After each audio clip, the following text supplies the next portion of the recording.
Please, as always, please like, please subscribe, but really do share it. If you're from the local area, you've seen now the shops off Prospect Lane in Solihull. If you know anyone that lives near it or you're in the local area, please do help us share it. Please do help us get the word out, because actually it's people from the community doing it with people in the community, using businesses from the community. So as I say, don't want to pretend it's charity. However, I think everything we can do to make this business for a community and about a community will go a long way to achieving the objectives and why we kind of bought the premises in the first place. So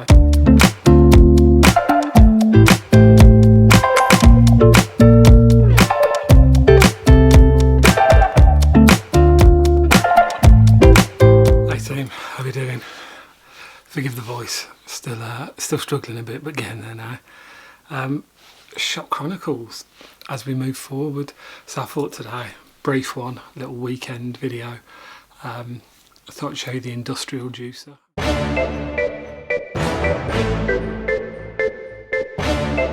As I've learnt quite quickly that the price of juice is driven by the sheer volume of fruit that it takes to make a properly fresh juice.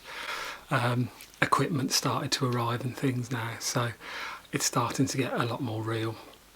Job applications are coming in, which I wasn't expecting. We've not been advertising for staff, so it's really starting to take shape now. People have been sharing some of the previous videos, and people who know people are starting to get to grips with the fact that the shop is going to be opening soon.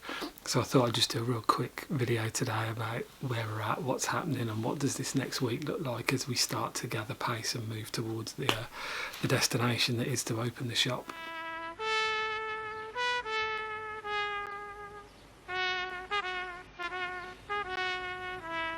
This week, all being well, I'm not going to push it until I feel better and I know where I'm at. But we're off to the fruit and veg market this week locally. Again, all about local suppliers, local produce. Clearly all of the fruit cannot be local because we do not have the climate in the UK. But again, it's about using local suppliers and premium produce, and to reduce that kind of carbon footprint as best we can. So I'll probably bring you with me on the journey to see that. What does it look like? And there's 4 tiers of fruit and vegetables in terms of the kind of quality and generally pricing. And we're looking at, obviously, for the type of produce we want to offer. And then really now it's ticking off all of those pieces. As I said in a previous video, the tills are ordered, the uniforms are ordered. We've just got to work on the loyalty scheme. So we've got a really kind of what we think sexy little setup with metallic cards that anybody who wants to be a loyalty member and can redeem points, a bit like if you were a Tesco's Club Card member or Marks and Spencer's member.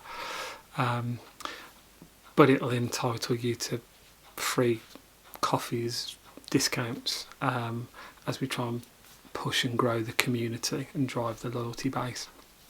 We started to get the social media channels built so that we can continue to do stuff like this and push the messages.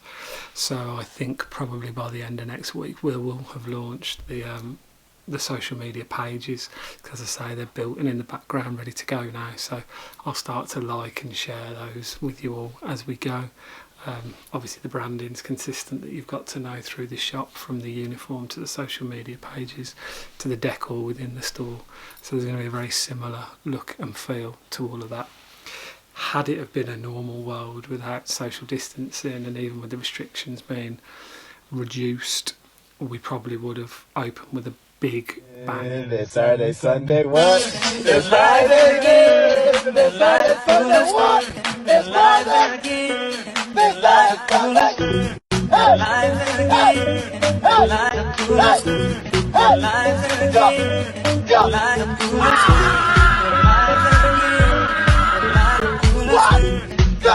Celebration, get as many people into the store as possible, but we've got to be cognizant of people's health and the safety. So I think what we'll do is a certainly for the first 7 days, and we'll see from there. But there'll be a series of daily promotions, daily activities, to really get people in and drive the engagement in the store and get them to experience the local fresh produce that we're offering.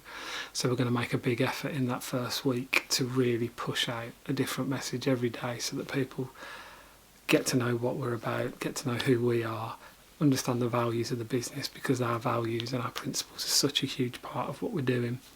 I think it's absolutely critical that we're front and centre with those, because if you're a customer of ours, you don't have to share our beliefs in being socially responsible or trying to do good things for the environment, but by proxy of shopping with us, you know that you're making a contribution, whether it's to the local economy, local businesses, or actually even if what you're buying is just more sustainable than it might be at the next store. It's important to us and something that we're really proud to put front and centre of what we're trying to create. The rest of this week is the basics. So as we said, that where the tills and stuff have got ordered, they're all ready to go, and we'll have to start plugging in the back of house system probably in about 10 days time. The shop fitting is all booked in for that first week in June to get going. We've pretty much got a rough idea of the quantities that we're going to order for the opening stocks now.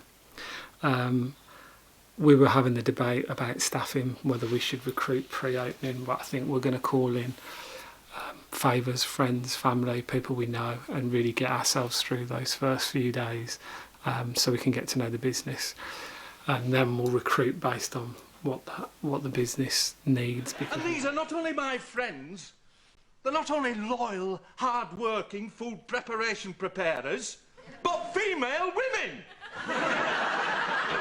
I'm not bothered about myself, Stan, the person. I saw which way the roof was leaking when you put a stop to a free brew. No, it's you I'm agitating for. You've got to live with yourself in the morning, I haven't. I live with my dad, actually. Because we don't want to under-recruit or over-recruit, so we'd rather call in favours. The menus are starting to get built. Another thing that I've not mentioned in other videos, but it's a big part of what we want to do. It's not a British food produce, but it will be made with British ingredients wherever possible, and certainly ingredients from local suppliers.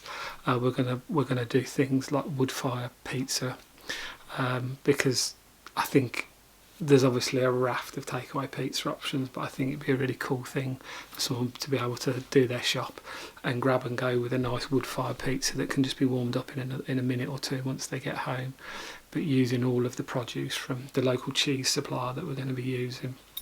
Obviously we're going to have our veg man, local ingredients. Let's not pretend though that every ingredient is going to come from the UK, because it obviously cannot, but wherever possible it will be British produce from British suppliers.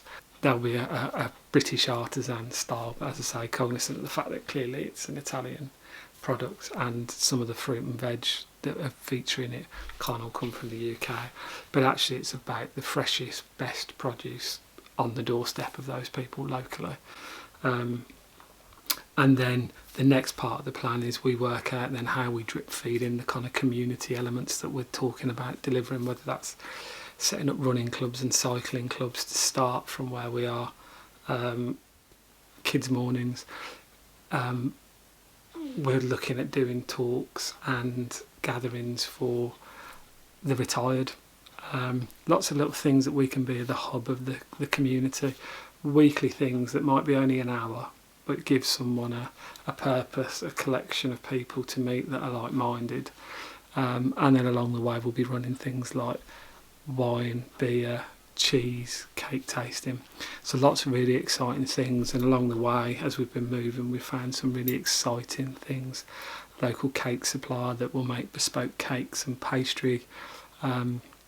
So again, it's just about using as many local businesses as we can and using the finest produce and putting them on the doorstep of local customers and people that share our values. So we've made some real progress this week, although it's felt like a slow week. We've actually really started to move towards it. So you'll see the juicer and me making a few juices. One thing that I've learned through this process is why juice is so expensive. If you bought a bag of apples for, I don't know, £1.50, £2 if they're nice apples. That entire bag of apples doesn't even make a glass of apple juice. It's quite surprising actually. So for those of you that do come to the shop, actually have a greater understanding now of what drives pricing in the real world, I suppose, because actually those simple bits of fruit, although they contain the sweet nectar that is the juice, it takes a shit ton of them to make something that's a drinkable beverage. So yeah, I'll show you anyway.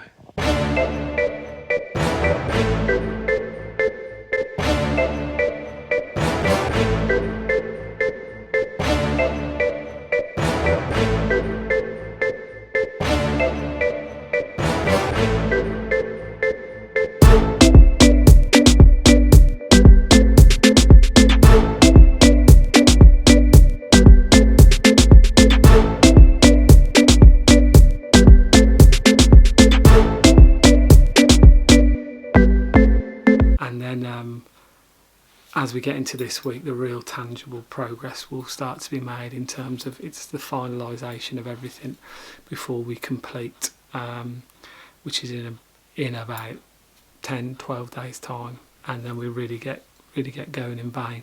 But over the next 7 days you'll start to see a few more videos from me, as I say, as we go to the fruit and veg market, as the social media accounts come online, and I'll start to show you who some of the local suppliers are that we're using. But I'm really delighted that we've managed to find cheese, milk, eggs, bread, vegetables, peanut butters, all these products that are staple items, but from people that are within a touching distance of the Midlands region, because I think it's so important.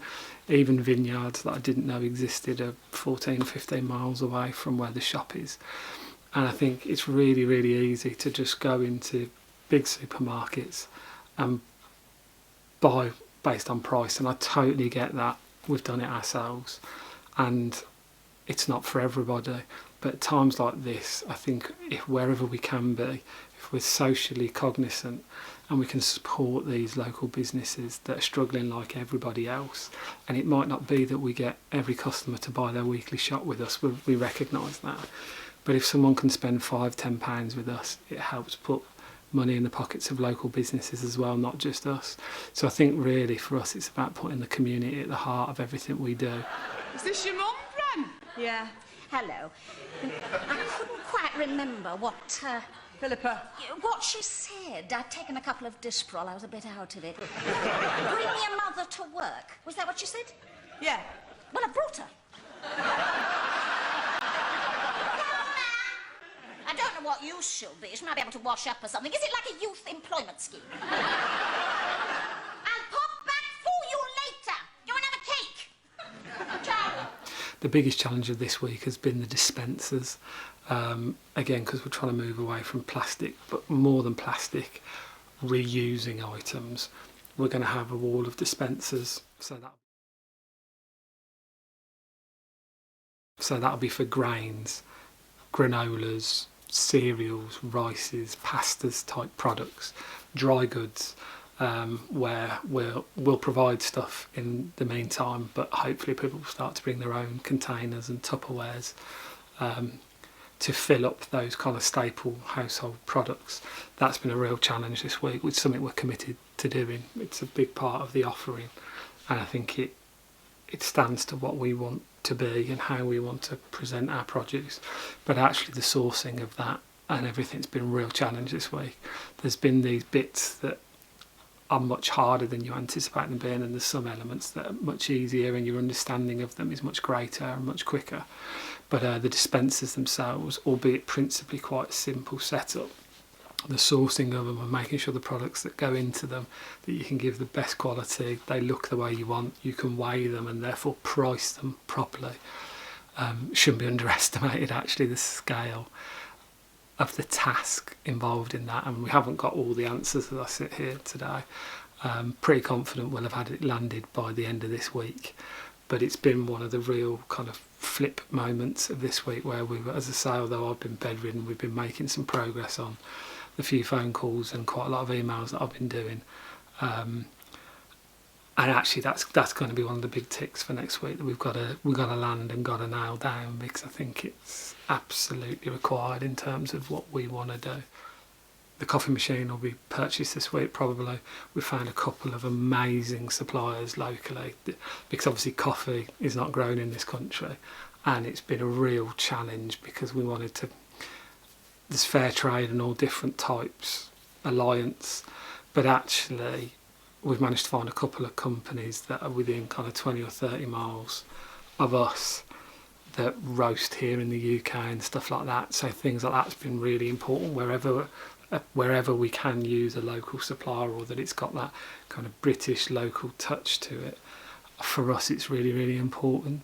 It's about that journey, that traceability. And I think the thing that we're really passionate about is they've visited the farms and the plantations.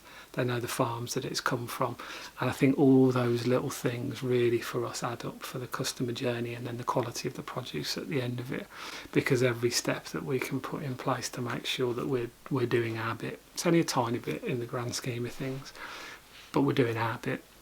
So we've started to really close in on those elements now. The only thing that we are, I suppose, light on, but we'll make some progress, feel free, chuck them in the comments, is local alcohol suppliers. We found 3 or 4 really good beer and spirit ones. Found a couple of really good local vineyards, but if there's any products people know of that are not readily available in supermarkets, by all means sling them down below and I'll absolutely contact them, just like those of you that have started to reach out about jobs and all sorts of other things.